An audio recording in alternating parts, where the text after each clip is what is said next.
Hello, I'm Earl Weinberg, and this is Book Circle Presents The Cavalry Cycle. We're going to continue Starry, Yule, Charliehorse. He let himself miss her for a few seconds, then said, "Well, Aunt Lou, if you approve of the change, you're the only one." He addressed the remark to the sky, not the grave. This place was merely appropriate for meeting. If her soul had lingered here, which would have been horrible, he would have seen. Like most Grand Normans, he was ghost sensitive. After her death, he had kept watch with a guilty hope of seeing her, but only felt the hole she left in the world slowly closing. Everyone else's reactions are unchanged. Maybe Mark is right, though I hate to say it, and the email silence should have made me realize I was unwelcome. I certainly worried I was. I just hoped. Maybe I should have tried phone or text or hard copy mail when I got the silent treatment by email, but I didn't know to try, of course, and it's hard to challenge the silent treatment. You start out feeling it's no use. And they didn't try either. Nobody tried. He gave another windy, horsey sigh. What a family. So good at avoiding unpleasant topics and letting sleeping dogs lie. I've sometimes wondered if it was an adaptation to having so many people in just these two houses. Big houses, but still just two. His phone chimed. It had done so 4 times on the trip out here, always for little holiday-related news bulletins from the cavalry base at Upham, like sleigh practice 1400 tomorrow track, or chapel decorating tonight. He had checked each time in case it had been from home. He ignored it now. Well, I hope you approve, or at least understand. He had poured out his reasons to her more than once, though necessarily post-mortem, since that was when the idea and the resolve for transformation came to him. She could or would make no comment. Another horsey sigh. Heavenly Father, bless her. Holy St. Christopher, pray for her with me. Christopher, patron of children, had been his childless aunt's favorite saint. Suddenly he grinned in the dark. He asked his aunt, "Did you know St. Christopher was a wolf-headed giant?" "Well, maybe you do know now." "My friend Max told me." Max was a werewolf, a Benandante. "I think that'd make the kiddies feel particularly safe. Shows us monsters can't be all bad." So, what to do? Strategy. What's the goal here? I wanted to come home for Christmas, as anyone might. So that I could, well, I admit I wanted to show people that I succeeded, did the right thing. Well, I think we can write off that one. Not happening. Not right now, anyway. Maybe someday. So, another goal is to visit with people I miss. And here I am, sitting by your grave. No, don't be like that. But we can write off Constance and Mark, and Julia and Yvette, and I give Mother the Grews even more. Might see Father. But no point thrusting yourself on people you repel. For the others, well, I don't think I repel them. He trailed off. No. In different ways and degrees, he did repel them. All of them. Charliehorse had been hoping for some happy reunions among his family, while knowing that would not happen in all cases. That was the long and short of it. Implicitly, he had been betting that some of them would be happy to see him. It looked like he had lost that bet. Even the ones who wished him well, like Lily and Constance and Nathan, did not actually want to see him. What they wanted of him was to hear that he was having a good Christmas somewhere else. His throat hurt. The door light on the Darnley house came on. He had not noticed it go out, and 2 people came out, Lily and Nathan's son Alex. Both now wore hats and coats, and both were laden. They slogged through the snow toward him.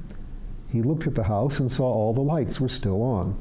He had kicked the ant nest properly, clearly, but this delegation looked more promising than he had just now been expecting.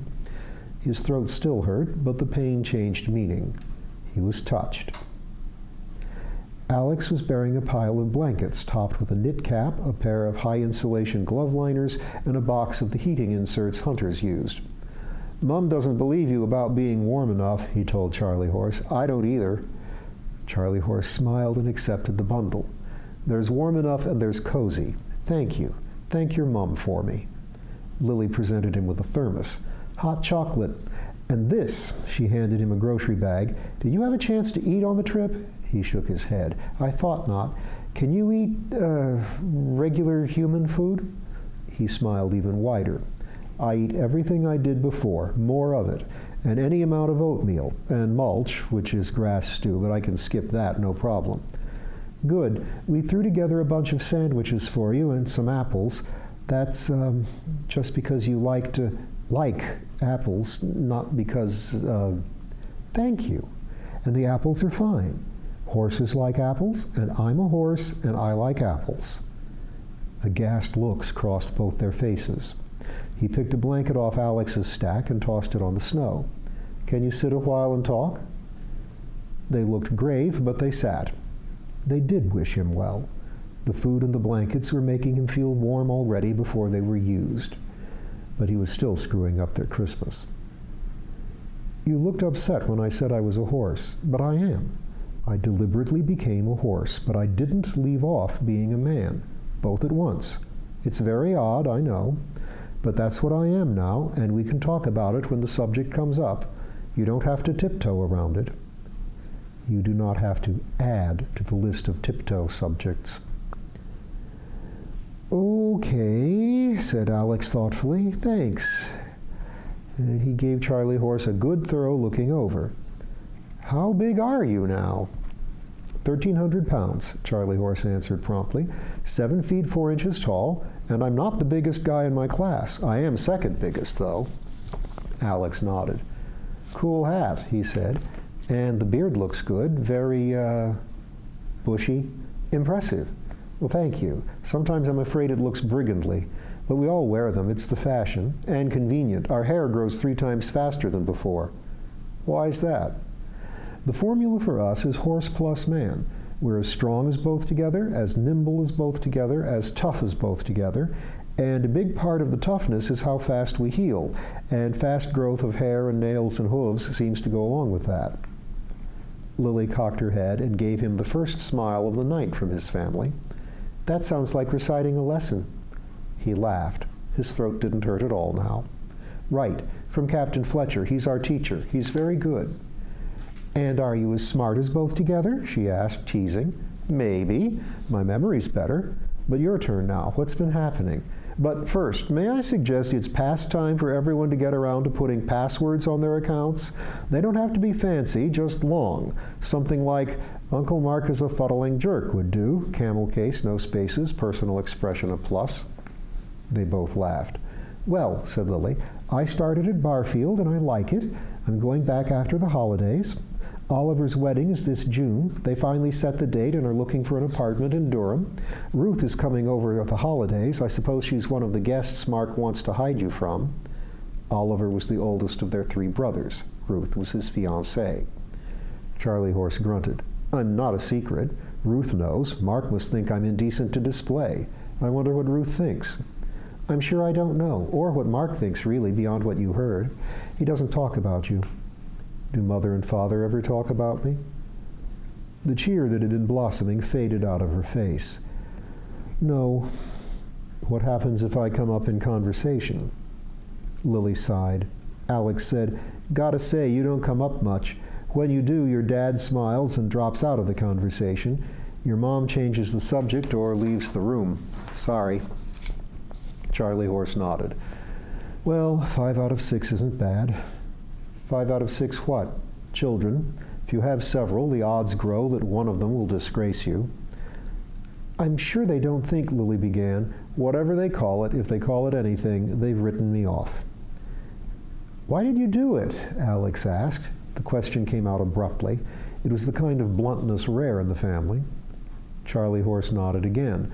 "I wasn't very clear last summer. Mostly just dug in my heels and insisted." "Well, let's see." He scanned their faces and thought.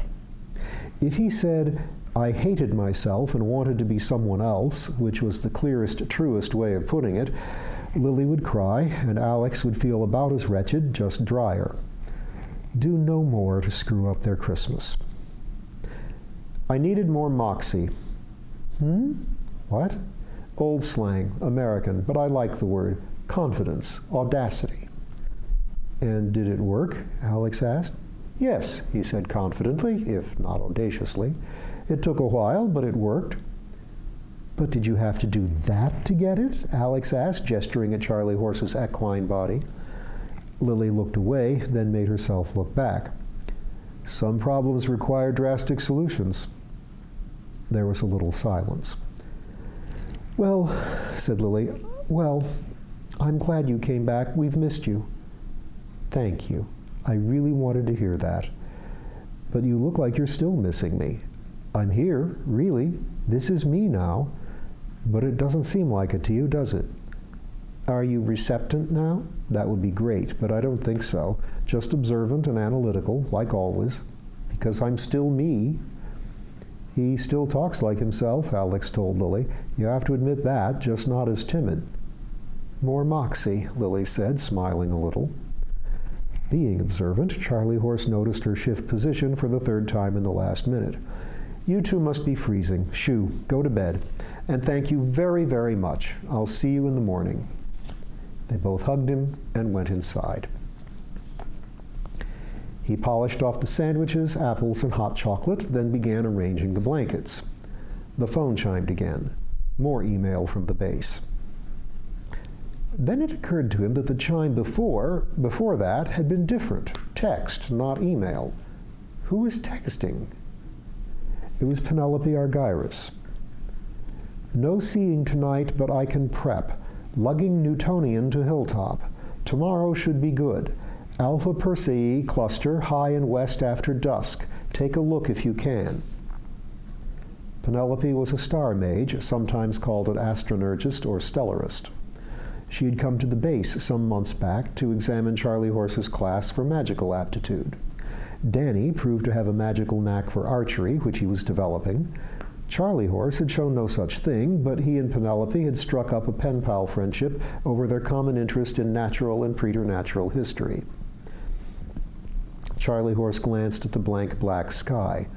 Not a night for astronomy, true, and it must be the same where Penelope was. Which was not that far, was it? He brought up maps on the phone. He checked the time. He decided. I'm nearby. May I come over? Now wait. There were fewer lights on in the houses. He cocooned himself in the blankets and leaned back to the maximum. As long as too much cold didn't seep up through the mat, he was as comfortable as a man in an armchair. He turned over recent events in his mind and tried to drift off into a doze. Like a horse, he only needed a couple of hours of sleep, padded out with some dozing. After a while, he noticed that all the ground floor lights were out. He wondered how many people had really got back to sleep. The phone chimed. Sure. From my house, go up the trail through the woods to the hilltop. Pleasant surprise. He replied. On my way, ETA 1 or 2 hours. Thank you. He stood, shedding the blankets. He then turned at the waist a surprising number of degrees, the fruit of deliberate stretching exercises. A strong and flexible waist is a tremendous asset, Lieutenant Sanders always said, and pulled a kerchief out of a saddlebag. He tied it around his neck and waited. In a few seconds, he wavered in the dim light, then appeared to be a man on a horse, a man such as himself, on a horse such as himself. Right. Nothing to see here, folks, just a guy riding around at night, 2 exits down the highway, and then a lot of little back roads. GPS, don't fail me. He trotted out past the garage and turned left. There were still lights on in the houses. He wondered if anyone would look into the backyard and notice he was gone. Would that raise hopes? Some at least would worry. He would text them before he hit the highway. Galloping is different. When you gallop, your guts slosh back and forth in your body cavity and drive your horse lungs like a piston. Your human lungs pump along perforce, driven by the rocking of your human trunk. You keep your mouth open wide, your throat hardened to the drying. After a while, it gets oddly more comfortable as your horse liver starts doing special things. When you gallop, it's easy to forget your human body. You just hold your arms up, comfortably flexed, rocking back and forth at the waist as the horse head would rock if you were a horse. You feel most like a horse now. You go. You just go. His friend, classmate, brother in transformation, Julian Carlin, loved galloping. Had it in him to be a marathon runner, was excellent at pacing himself, alternating gallop and trot. No one knew much about Carlin. Charliehorse had wondered if he loved galloping because he was fleeing something. Maybe he was, but maybe the galloping itself was the escape. You just go. But don't miss your exit. He almost did. He had passed only a handful of cars on the highway. Glamored, he did not present a supernatural sight, but he certainly presented an extraordinary one. He wondered how many of the handful noticed. At least one deliberately slowed so they could watch as he galloped by. He waved but kept going. You just go. Penelope usually felt bad about cursing in Greek because it offended her father. But she had run through Chenelets, English, French, and Latin, and needed more. Papa need never know, since he was asleep in his house, not, for instance, waist-deep in a snowbank off a forest trail in the middle of the night, trying to shovel out an ATV, while a Newtonian telescope, carefully wrapped in a tarp, and a good thing too, kept rolling off the path back down into the snowbank. At a pause in the shoveling, she heard something large moving on the path down the hill. Hope, not apprehension, sprang in her breast. "Penelope?" "Yes." She waved the snow shovel. "Thank heaven, it sends Sagittarius himself to help me. You're early. Not that I'm complaining." Charliehorse grinned and broke into the Fugue for Tin Horns from Guys and Dolls. "I got the horse right here, the name is Paul Revere, and there's a guy that says if the weather's clear, can do, can do. This guy says the horse can do." Well, the weather's far from clear, but I hope and expect you can do, whether Paul Revere can or not. Nice resonance. Charliehorse reached back and thumped his horse ribs over the giant lungs. "The horse right here, what happened?" "Half an hour or so after you texted, I was trundling the scope up this trail when I managed to steer it down into the snow. I got the scope off the buggy, but I'm not strong enough to haul the buggy out of the snow or haul the scope up the trail without the buggy. So I've been thinking many things. I've been thinking I ought to try digging the buggy out and resuming, which is what I was actually doing, as you see. I've been thinking of leaving the buggy and fetching a tarp and some ropes and dragging the scope up the trail, but I'm not sure I can, and I'm not sure what snow will do to the buggy works if I leave the buggy in it. And I've been thinking I have a big, strong friend coming over, and maybe he will show up and soon and fix everything." "We aim to please," said Charliehorse. "What do I do?" "First, help me out of here. I will drag the scope far enough away so it will stop rolling down into the snow, and then you, if you will be so kind, will wrestle the buggy back to the path." Charliehorse waded into the snowbank. A few minutes later, all was done. Penelope sat on the path next to the telescope and watched, catching her breath. If there had been any basis for comparison, it would have been mortifying to watch how easily Charliehorse hoisted the ATV up and onto level ground. "This is Algol?" he asked. "Yes, I wondered that I felt moved to name it after the demon star, but I begin to see why. Contrariwise, it may resent the name and is showing it." She stood and found she needed to pant a couple of more times. "It occurs to me you must have run all the way, galloped, and then flung Algol around. And you aren't even breathing hard." "I was." "For how long? The most inhuman things about you are the superhuman ones. I'm grateful." "Well, you're welcome. You want to resume?" "I want to say to hell with it and go home and, I don't know, watch Guys and Dolls on DVD while we sing along. But that's not how progress is made. Yes, we resume." Charliehorse helped re-bungee the Newtonian to the ATV and dusted snow out of the buggy works. Penelope started it up again, put it in bottom gear again, and started up the trail again. She went on foot, steering from the side, since the telescope occupied the seat as well as sticking out a fair distance fore and aft. Charliehorse reached over, not up, over, and took the LED lantern off the tree branch where she had hooked it. Then he took the other side of the handlebars and helped steer. He had to lean over a long way, but the steering was much easier with two, and Algol tried no more tricks. The two friends had phoned and written much more than they had seen each other, so they stole glances at each other as they made their way, refreshing memories. He was bigger than she remembered. She had known his teacher, Captain Fletcher, for a long time, and Fletcher was certainly big enough. But Charlie was 3 or 4 inches taller and blocky, almost a draft horse. The cowboy hat was fetching, she always thought. The jacket didn't look nearly warm enough, but he didn't look cold either. Square cube law, of course. And he looked, she thought, distinctly shaggy, too. A huge, dark shagginess. The word monster circled through her head, but departed unsaid. He would refer to himself as a monster, usage learned from Fletcher in self-deprecating humor, just as he cheerfully referred to himself as a horse. Horse he was proud of, but monster she carefully never used except in the most light-hearted moments. There were people who used it in earnest. "Your feet aren't cold?" she asked. He tilted his head back and forth in a doesn't-matter gesture. "I can feel the cold, but it's not distressing.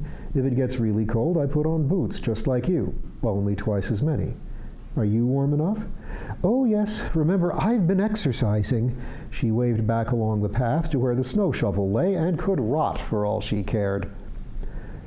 She was smaller than he remembered. Maybe a little shorter than the average woman, but then any human simple looked short now.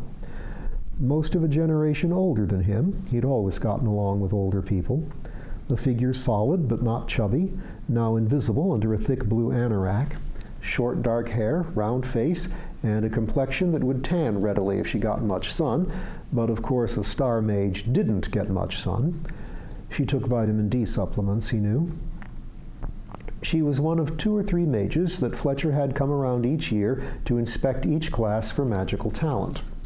Charliehorse was working on feeling magic and discriminating the types, but had got no further yet. No matter. The correspondence that had grown up between them was a treat for him. He had suggested a few times, and would suggest again, that she go on an expedition as a civilian consultant. But she wanted to be sure she would find her stars out there, which he could understand. They came to a tree trunk across the path, not thick but branchy. "That's new since last week," Penelope observed. Charliehorse lifted it off the path. Several buried branches sprang out of the snow and assaulted him and Algol. "What's special about Alpha Persei?" he asked after this difficulty had been sorted. "Well, it's in a pretty cluster." "How pretty?" She caught the implication and laughed. "Not pretty enough to be worth this by itself. It's just one of the opening numbers. I'll leave the scope up there while the weather's clear. It should be good tomorrow." "I hope that's accurate." "Oh, you checked, didn't you?" As a mere side effect of being a star mage, Penelope could cast much more accurate and detailed weather forecasts than were available to the unsundered world. She knew tomorrow's weather hour by hour for this particular hill. "So what will you do tomorrow night?" "Stoke up on Vis of the aspects available, hang some spells, take notes for some elections and horary questions, sightseeing certainly, Alpha Persei, Triangulum, Kemble's Cascade. Would you like to come?" "I was hoping you'd ask." They came out on a treeless hilltop. 4 wooden uprights stood in a square, poking out through the snow, next to a large lump covered with tarpaulin and snow. "An observatory?" Charliehorse asked. "Technically, I suppose, but I think that's too grand a name. I'd have told you about a real observatory. This is just a shelter for the scope, so I don't have to make these treks so often. I meant to have it up before the snow came, but you know how it is. First they were late delivering it, then I had to go away to a conference, and when I got back there was this backlog of horoscopes to get through, and, well, then I was tired." Charliehorse nodded. He had entered the cavalry naively expecting tight, quick military efficiency. Instead, he had discovered military-grade delays. It's the same everywhere, I guess. I bet the universe should have started several billion years earlier, but there were unforeseeable delays. Demiurges putting in overtime and sweating bullets as God comes in every morning and looks pointedly at the calendar. Penelope laughed. We're probably long overdue for Judgment Day. That would explain a lot. And we'll hear more about Penelope and Charliehorse next time.